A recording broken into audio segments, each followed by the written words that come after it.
ഞങ്ങൾ വളം കീടനാശിനി വ്യാപാരികൾ കേരളത്തിലെ കർഷക സമൂഹത്തോട് ചേർന്ന് പ്രവർത്തിക്കുന്നവരും നമ്മുടെ കാർഷിക മേഖലയ്ക്ക് ഉത്തേജകം നൽകുന്ന രീതിയിലുള്ള ഒട്ടനവധി പ്രവർത്തനങ്ങളിൽ കർഷകരെ ചേർത്ത് പിടിച്ച് പ്രവർത്തിച്ചു വരുന്ന ഒരു വ്യാപാരി സമൂഹമാണ്. ഇതര വ്യാപാരി സമൂഹത്തെക്കാളൊക്കെ വ്യത്യസ്തരാണ്.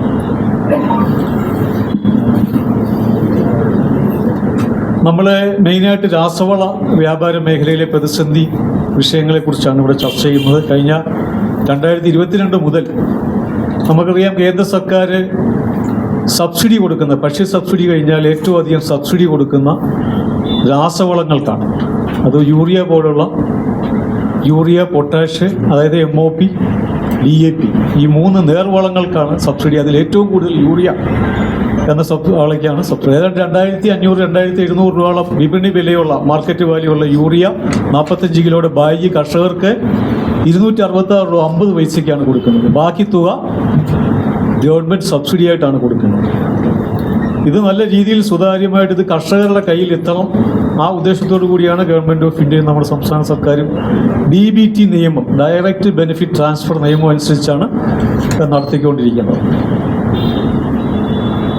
ഞങ്ങൾ വ്യാപാരികളെ സംബന്ധിച്ച് പറഞ്ഞു കഴിഞ്ഞാൽ കുറേ വർഷങ്ങളായിട്ട് ഞങ്ങളുടെ പ്രയാസങ്ങളും കഷ്ടതകളും ബഹുമാനപ്പെട്ട കേരള മുഖ്യമന്ത്രി മുതൽ പ്രൈം മിനിസ്റ്റർ വരെയുള്ള ആളുകൾക്ക് മുമ്പിലൊക്കെ ഞങ്ങൾ പല പരാതികളും നിവേദനങ്ങളും ഈ വ്യാപാര മേഖലയിൽ ഞങ്ങൾ പ്രതിസന്ധി സംബന്ധിച്ച കാര്യങ്ങൾ വ്യക്തമായിട്ട് അറിയിച്ചിട്ടുണ്ട്. പക്ഷെ അതിനൊന്നും പരിഹാരം കണ്ടോ എന്ന് ചോദിച്ചാൽ ഇതുവരെ ഒരു പരിഹാരം കാണാത്ത സാഹചര്യത്തിലാണ് പൊയ്ക്കൊണ്ടിരിക്കുന്നത്. ഈ അടുത്തിടയ്ക്ക് ഉണ്ടായൊരു സംഭവത്തെ തുടർന്ന് നമുക്ക് ബാക്കി കാര്യങ്ങളിലേക്ക് കിടക്കാം. രാസവള നിർമ്മാണ കമ്പനികളുടെ ഒരു കൂട്ടായ്മയുണ്ട്, FAI, fertiliser association of India. IFFCO നിങ്ങൾക്കെല്ലാം അറിയാം, നമ്മുടെ രാജ്യത്തെ ഏറ്റവും വലിയ സഹകരണ മേഖലയിലെ വളം ഉൽപ്പാദക സ്ഥാപനമാണ്.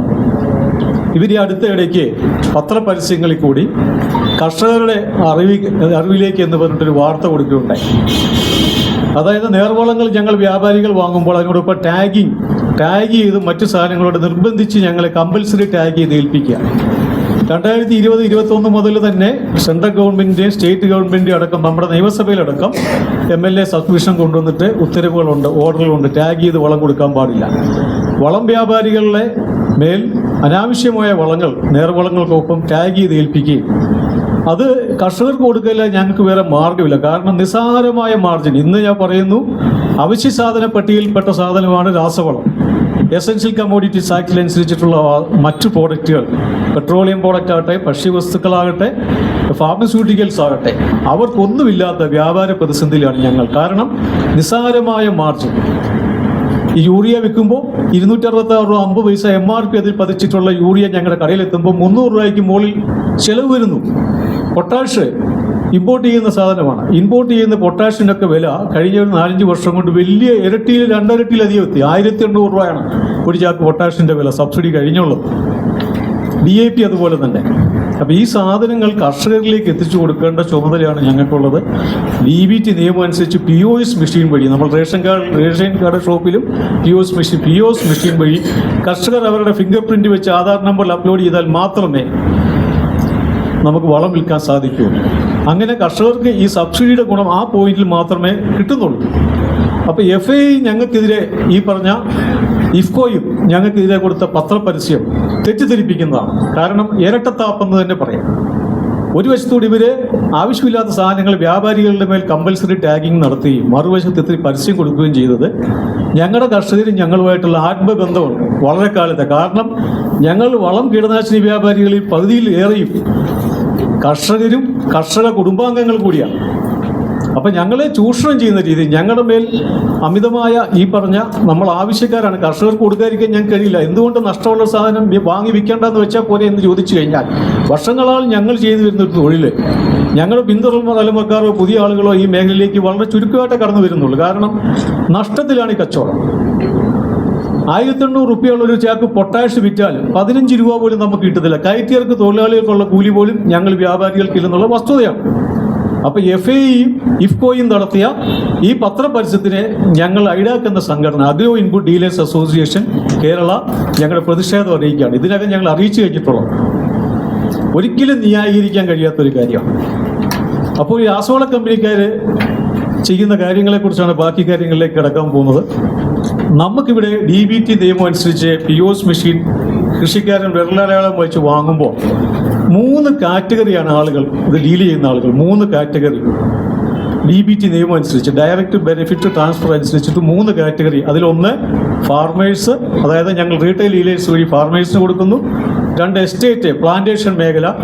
3 ഫെർട്ടിലൈസർ മിക്സിംഗ് കമ്പനികൾ, കേരളത്തിൽ ഉള്ള കൂട്ടുവള നിർമ്മാണക്കാർ. ഇതിൽ പ്ലാന്റേഷന്, ഫാർമേഴ്സ് എന്നീ 2 വിഭാഗങ്ങൾക്ക് തരുന്നതിന് വ്യത്യസ്തമായിട്ട് ഈ കൂട്ടുവള നിർമ്മാണ കമ്പനികൾക്ക് ഞങ്ങൾ കർഷകർ നേരിട്ട് കൊടുക്കുമ്പോൾ കർഷകർക്ക് ആ DBT നിയമം അനുസരിച്ചിട്ട് കർഷകരുടെ സബ്സിഡി ഈ രാസവള കമ്പനികൾക്ക് ക്ലെയിം ചെയ്യാൻ പറ്റും. ഞങ്ങളുടെ സ്റ്റോക്ക് ഇരുന്ന് കഴിഞ്ഞാൽ അവർക്ക് ക്ലെയിം ചെയ്യാൻ പറ്റില്ല. കാരണം 2700ഓളം വരുന്ന യൂറിയ 266 രൂപ 50 പൈസയ്ക്കാണ് ഞങ്ങൾക്ക് തരുന്നത്. ഞങ്ങളത് വിൽക്കുമ്പോൾ മാത്രമേ രാസവള കമ്പനികൾക്ക് സബ്സിഡി കിട്ടുന്നുള്ളൂ. എങ്കിൽ ഈ 2 വിഭാഗം ഒഴിച്ച് മൂന്നാമതൊരു വിഭാഗം കേരള സംസ്ഥാനത്ത് നമ്മുടെ കൃഷി വകുപ്പ് ലൈസൻസ് കൊടുത്ത് പ്രവർത്തിക്കുന്നു, മാനുഫാക്ചറിങ്ങിനും കൂട്ടുവളങ്ങളുടെ നിർമ്മാണത്തിനും വിൽപ്പനയ്ക്കും. അവർ ചെയ്യുന്നത് വ്യത്യസ്തമായിട്ട് അവരുടെ കൈവശം കമ്പനികളിൽ നിന്ന് കിട്ടിയ സ്റ്റോക്ക് മിക്സിങ്ങിനായിട്ട് മാറ്റി ട്രാൻസ്ഫർ ചെയ്തു എന്ന് കാണിക്കുമ്പോൾ തന്നെ കേന്ദ്ര ഈ പറഞ്ഞ രാസവള കമ്പനികൾക്കെല്ലാം സബ്സിഡി തുക കിട്ടും. അതുകൊണ്ട് തന്നെ രാസവള കമ്പനികൾ ഇവർക്ക് മുൻഗണന നൽകും. ഈ മിക്സിംഗ് കമ്പനികൾ, ഞാൻ അടുത്തിടയ്ക്ക് കൊടുത്ത ഒരു RTI അപേക്ഷയുടെ മറുപടി അനുസരിച്ചിട്ട് 65ഓളം മിക്സിംഗ് കമ്പനികളാണ് കേരളത്തിലുള്ളതെന്നാണ് എനിക്ക് കിട്ടിയ വിവരം. പൂർണ്ണമായിട്ടും എനിക്ക് അതിൻ്റെ മറുപടി കിട്ടിയിട്ടില്ലാത്തതുകൊണ്ട് തന്നെ ഞാൻ അപ്പീൽ കൊടുത്തിരിക്കുകയാണ്. കേരള സംസ്ഥാനത്തെ ആവശ്യത്തിന് നമ്മുടെ കർഷകർക്ക് ആവശ്യമുള്ള എല്ലാ വളങ്ങളും, നേർവളങ്ങളും കോംപ്ലക്സ് വളങ്ങളും ലഭിച്ചുകൊണ്ടിരിക്കുന്നുണ്ടെന്നുള്ള കാര്യം എനിക്ക് ആ അപേക്ഷ നോക്കിയപ്പോൾ മനസ്സിലായി. ഈ കഴിഞ്ഞ ഒരു വർഷം, അതായത് ജനുവരി മുതൽ കഴിഞ്ഞ ഡിസംബർ വരെയുള്ള അലോട്ട്മെന്റ് ലിസ്റ്റ് ഞാൻ RTI അപേക്ഷ വഴി വാങ്ങിച്ചപ്പോൾ എനിക്ക് കിട്ടിയ മറുപടി അനുസരിച്ച് നമ്മുടെ ആവശ്യമുള്ള വളം ഇവിടെ കിട്ടുന്നുണ്ട്. പക്ഷെങ്കിൽ ഇത് മറ്റ് പല കാര്യങ്ങളിലേക്ക് ഡൈവേർട്ട് ചെയ്ത് പോകുന്നു. ഇവിടെ നമ്മൾ ഈ രാസവള കമ്പനികൾ ചെയ്യുന്ന രീതി ഞങ്ങൾ ഒരിക്കലും അംഗീകരിക്കാൻ പറ്റാത്ത സാഹചര്യത്തിലേക്ക് വന്നിരിക്കുകയാണ്. കാരണം രാസവള കമ്പനികൾ ഈ പറഞ്ഞ മിക്സർ വളങ്ങൾ ഉണ്ടാക്കുന്ന കമ്പനികൾക്ക്, കേരളത്തിലെ മിക്സിംഗ് മാനുഫാക്ചേഴ്സ് അസോസിയേഷൻ കൂട്ടുവളം ഉണ്ടാക്കുന്ന കമ്പനികൾക്ക് മുൻഗണന നൽകി ഇത് കൊടുത്തുകൊണ്ടിരിക്കുക. കാരണം അവർക്ക് എളുപ്പത്തിൽ സബ്സിഡി കിട്ടാൻ വേണ്ടി. അവർക്ക് എന്തെങ്കിലും പരാതി ഉണ്ട്, കേന്ദ്ര സർക്കാരിൻ്റെയും FAE പോലുള്ള അവരുടെ ഫോറമുണ്ട്, ഫെർട്ടിലൈസർ അസോസിയേഷൻ ഓഫ് ഇന്ത്യ ഉണ്ട്. അവരുടെ ന്യൂനതകൾ കേന്ദ്ര രാസവള മന്ത്രാലയത്തെ അവർ അറിയിക്കേണ്ടതിന് പകരം ഞങ്ങൾ ചെറുകിട വ്യാപാരികൾ ഇവിടുത്തെ കർഷകരെ ചൂഷണം ചെയ്യുന്നു ഇവിടുത്തെ രാസവള കമ്പനികൾ എന്നാണ് എൻ്റെ പ്രധാന ആശയം. ഈ മിക്സിംഗ് കമ്പനികൾ, കേരള സംസ്ഥാനത്തുള്ള മിക്സിംഗ് കമ്പനികൾക്ക് ഇവർ വഴിവിട്ടി സഹായം ചെയ്യുന്നു, അവർക്ക് മുൻഗണന നൽകി കൊടുക്കുന്നു. IFFCO അടക്കമുള്ള കമ്പനികൾ ഒരു ഘട്ടത്തിൽ പറയുന്നു DAP എന്ന് പറഞ്ഞ വളം, DAP dye ammonium phosphate, phosphorus പോലുള്ള വളം, അത് നമുക്ക് ഇടുക്കി ജില്ലയിലടക്കം കാടകം ഇതിനൊക്കെ കണ്ടമാനം വേണ്ടതാണ്, യൂറിയയും വേണ്ടതാണ്. പക്ഷെ അവിടെ ഒന്നും സപ്ലൈ പോലും കിട്ടുന്നില്ല. റെയിൽ വാഗൺ എത്തുന്നത് നമ്മുടെ സംസ്ഥാനത്ത് 3-4 സ്ഥലങ്ങളിൽ മാത്രമാണ്. 1 കോഴിക്കോട്, 2 പാലക്കാട്, തൃശ്ശൂർ, കോട്ടയം. ഈ 4 ഭാഗത്ത് മാത്രം റെയിൽ വാഗണിൽ വളം എത്തിച്ചു കൊടുത്ത് സംസ്ഥാനത്ത് മൊത്തം വിതരണം ചെയ്യുന്ന സംവിധാനത്തിലേക്ക് ഈ രാസവള കമ്പനികൾ ചുരുങ്ങിയിരിക്കുക. കാരണം അവർക്ക് ചെലവ്, ഞങ്ങൾക്ക് FOL സഹിതം ഈ വളം തരേണ്ടതാണ്. കേരളത്തിലെ 14 ജില്ലകൾക്കും FOL എന്ന് പറഞ്ഞാൽ ട്രാൻസ്പോർട്ടേഷൻ ഫ്രൈറ്റ് ചാർജ് അടക്കം തരേണ്ട സാധനം ഇവരെ 4 സ്ഥലങ്ങളിൽ വാഗണിൽ എത്തിച്ചു കൊടുത്തുകൊണ്ട് ഈ പറഞ്ഞ ആളുകൾക്കെല്ലാം മുൻഗണന കൊടുത്ത് ചെയ്യുന്നത് മൂലം ഗ്രാമ അന്തരീക്ഷത്തിലുള്ള വില്ലേജ് ലെവലിലുള്ള ഞങ്ങളുടെ ഫാർമേഴ്സിനെ, ഞങ്ങൾ ഡീലേഴ്സിലെ ഒരു 80% ഫാർമേഴ്സും വില്ലേജ് ലെവലിലാണ്. നമ്മുടെ ഡീലേഴ്സും അതേ വില്ലേജ് ലെവലിലുള്ള ഡീലേഴ്സാണ്. ചെറിയ സ്റ്റോക്ക് ഫെസിലിറ്റീസൊക്കെ അവർക്കുള്ളൂ. അവർക്ക് സ്ഥലം കിട്ടാതെ വരികയും ആ അവസരം മുതലാക്കി ഈ മിക്സിംഗ് കമ്പനികളുടെ മിശ്രിത വളങ്ങൾ ഈ അതിന് അഡ്വൈസ് ചെയ്യാത്ത, അതായത് നമുക്ക് റെക്കമെൻഡ് ചെയ്യാത്ത നെൽകൃഷി പോലുള്ള ഷോർട്ട് ടൈം ക്രോപ്പുകൾക്കടക്കം വാങ്ങി ഉപയോഗിക്കേണ്ട ഗതികേടിലേക്ക് കേരളത്തിലെ കർഷകർ മാറിയിരിക്കുന്നു. ഇത് കുറെ കാലങ്ങളായിട്ട് ഞങ്ങൾ പല പരാതികൾ പറഞ്ഞിട്ട് ഒരു പരിഹാരമില്ലാതെ ഇപ്പോൾ ഞങ്ങൾക്കെതിരെ ഈ പറഞ്ഞ FAEയും ഫെർട്ടിലൈസർ അസോസിയേഷൻ ഓഫ് ഇന്ത്യ എന്ന് പറഞ്ഞാൽ അവരുടെ ഫുള്ളുള്ള കൺസോർഷ്യം, എല്ലാ രാസവള നിർമ്മാണ കമ്പനികളും IFFCOയും അടക്കം കൊടുത്ത പരസ്യം ഞങ്ങളുടെ കർഷകരുടെ ഇടയിൽ ഒരു തെറ്റിദ്ധാരണയ്ക്കിടയാക്കി. ഈ ടാഗ് ചെയ്ത് വളങ്ങൾ വാങ്ങുന്ന കൊടുത്ത് ടാഗ് ചെയ്ത് ഞങ്ങൾ കൊടുക്കുന്നു പറഞ്ഞിട്ട് ഇപ്പം തന്നെ നിലവിൽ തന്നെ പാലക്കാട് ജില്ലയിലെ പട്ടാമ്പിയിലുള്ള ഒരു സഹകരണ സംഘത്തിനെതിരെ അവിടുത്തെ കർഷകർ കൊടുത്ത പരാതിയിലെ കൃഷി വകുപ്പ് ഡയറക്ടറേറ്റിൽ നിന്ന് സർക്കുലർ പോയിട്ടുണ്ട്. ആ സർക്കുലർ അനുസരിച്ച് നടപടിയായിട്ട് കൃഷി വകുപ്പ് പോകും മുമ്പോട്ട്. അപ്പോൾ ഞങ്ങൾ ചെറുകിട വ്യാപാരികൾക്കൊക്കെ ഈ രീതിയിൽ ഉപദ്രവമാണ് ഞങ്ങൾക്ക് വരുന്നത്. സത്യത്തിൽ ഈ ടാഗിങ്ങിനെതിരെ നമുക്കറിയാം ഞങ്ങൾ ഒത്തിരി ഇടപെടലുകൾ നടത്തിയിട്ടുണ്ട്. അതായത് കേന്ദ്ര പ്രൈം മിനിസ്റ്റർ മുതൽ കേന്ദ്ര രാസവള മന്ത്രാലയത്തിന് ജോയിന്റ് സെക്രട്ടറി, അതുപോലെ കേന്ദ്ര രാസവള മന്ത്രാലയത്തിന് കീഴിലുള്ള പാർലമെന്ററി കമ്മിറ്റിയുടെ ചെയർമാനായ ബഹുമാനപ്പെട്ട ശ്രീ ശശി തരൂർ MP, അതുപോലെ നമ്മുടെ ഇപ്പോഴത്തെ പെട്രോളിയം സഹമന്ത്രിയായിട്ടുള്ള ശ്രീ സുരേഷ് ഗോപി, ബഹുമാനപ്പെട്ട നമ്മുടെ കേരള മുഖ്യമന്ത്രിക്ക് അടക്കം നിരവധി പരാതികൾ ഇതിനൊക്കെ കൊടുത്തിട്ടും നമുക്ക് പരിഹാരമില്ല. ആകെ നമ്മുടെ ബഹുമാനപ്പെട്ട കേരള മുഖ്യമന്ത്രിയുടെ ഭാഗത്തുനിന്ന് മാത്രമാണ് 2022 ഞങ്ങളുടെ പരാതിയെ മാനിച്ച് അഡീഷണൽ ഡയറക്ടർ ഓഫ് അഗ്രികൾച്ചറുടെ ചേംബറിൽ എല്ലാ രാസവള കമ്പനിയുടെ പ്രതിനിധികളെ കൂട്ടി ഒരു മീറ്റിംഗ് നടത്തുകയും ആ മീറ്റിംഗിലെ മിനിറ്റ്സ് കോപ്പി ഞങ്ങളുടെ കൈവശമുണ്ട്. ആ മിനിറ്റ്സിന്റെ അന്നത്തെ തീരുമാനം ഞങ്ങൾ ഈ കാര്യങ്ങളെല്ലാം അവിടെ ഉന്നയിച്ചു.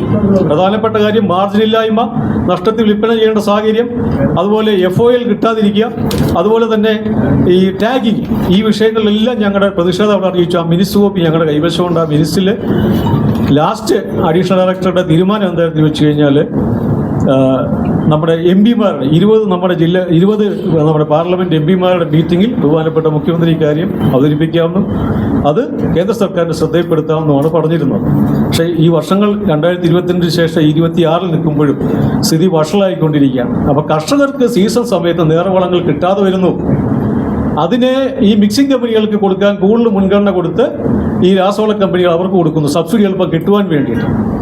അതുപോലെ തന്നെ നമ്മുടെ ഡീലേഴ്സിനെ അടക്കം സമീപിച്ചുകൊണ്ട് ഈ രാസവള നിർമ്മാണ കമ്പനികൾ മിക്സറുകൾ കൊടുത്തിട്ട് പകരം ഈ പറഞ്ഞ നേർവളങ്ങൾ അവരെടുക്കുന്നു. ഇത് നമ്മുടെ വിപണിയിൽ കർഷകർക്ക് വലിയ രീതിയിലുള്ള ബുദ്ധിമുട്ടുണ്ടാകുന്നുണ്ട്. നെൽകൃഷി, പൈനാപ്പിൾ, വാഴ പോലുള്ള ഹ്രസ്വകാല വിളകൾക്ക് കൃത്യമായ ന്യൂട്രിയൻസ് കിട്ടണമെങ്കിൽ ആ ഗ്രാനുലേറ്റഡ് ആയിട്ടുള്ള ഫെർട്ടിലൈസർ കിട്ടണം, കോംപ്ലക്സ് വളങ്ങൾ. അത് കിട്ടുന്നില്ല എന്നുള്ളതാണ് ഞങ്ങളുടെ പ്രധാനപ്പെട്ട ആക്ഷേപം. അപ്പോൾ ഞങ്ങൾ ഇവിടെ പ്രധാനമായിട്ട് ആവശ്യപ്പെടുന്ന ഒരു കാര്യം, രാസവള മിക്സിംഗ് കമ്പനികൾ, കേരള സംസ്ഥാനത്തെ നമ്മുടെ കൃഷി വകുപ്പ് ലൈസൻസ് കൊടുത്ത് പ്രവർത്തിക്കുന്ന രാസവള മിക്സിംഗ് കമ്പനികൾ നിർബന്ധമായിട്ട് അവരുടെ വിൽപ്പന സമയത്ത് അത് POS മെഷീനിൽ കൂടി മാത്രം മിക്സർ വളങ്ങൾ കൊടുക്കാനുള്ള സംവിധാനമാക്കണം. അല്ലാതെ സ്റ്റോക്ക് മിക്സിങ്ങിനായി മാറ്റി എന്ന് പറയുമ്പോൾ ഒരിക്കലും കർഷകരിലേക്ക് അത് എത്തുന്നില്ല. അതാണ് ഒന്നാമത്തെ പോയിന്റ്.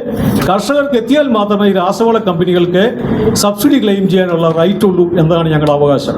ഇത് സംബന്ധിച്ച കാര്യത്തിൽ വിശദമായ ഒരു പരാതി ബഹുമാനപ്പെട്ട മുഖ്യമന്ത്രിക്കും അതുപോലെ തന്നെ കൃഷി വകുപ്പ് മന്ത്രി ശ്രീ പ്രസാദ് അവർക്ക്, അതുപോലെ അഡീഷണൽ ഡയറക്ടർ ഓഫ് അഗ്രികൾച്ചർ, കൃഷി വകുപ്പ് അഗ്രികൾച്ചർ പ്രൊഡക്ഷൻ കമ്മീഷണർക്ക്, കൃഷി വകുപ്പ് ഡയറക്ടർക്ക് എല്ലാം ഞങ്ങൾ അതിൻ്റെ കോപ്പി രജിസ്റ്റർഡ് ആയിട്ടും മെയിലിലും കൊടുത്തിട്ടുണ്ട്. അപ്പോൾ ഈ പ്രശ്നങ്ങളിലെ അടിയന്തരമായ ഇടപെടലുണ്ടാകണം, ഇതിൽ പരിഹാരം കാണണമെന്നാണ് അറിയിക്കാനുള്ളത്. താങ്ക് യു, നമസ്കാരം. ഞങ്ങൾ കേരളത്തിലെ വളം കൃഷിമരുന്ന് വ്യാപാരികളുടെ സംഘടനയായ agro input dealers association Kerala, ഐഡാക് എന്ന സംഘടനയുടെ സംസ്ഥാന പ്രസിഡന്റാണ്, സംസ്ഥാന ഭാരവാഹികളാണ്. എൻ്റെ പേര് സുബി ഭാസ്കരൻ, പാലക്കാടാണ് സ്ഥലം. എൻ്റെ കൂടെയുള്ളത് ഞങ്ങളുടെ ജനറൽ സെക്രട്ടറി, സംസ്ഥാന ജനറൽ സെക്രട്ടറി ശ്രീ മുഹമ്മദ് റഫീഖ് മലപ്പുറം, ഇദ്ദേഹം ശ്രീ സുരേഷ് കുമാർ കണ്ണൂർ, ഇത് ഞങ്ങളുടെ സംസ്ഥാന കമ്മിറ്റി മെമ്പർ സോജൻ കുര്യാക്കോസ് ഇടുക്കി.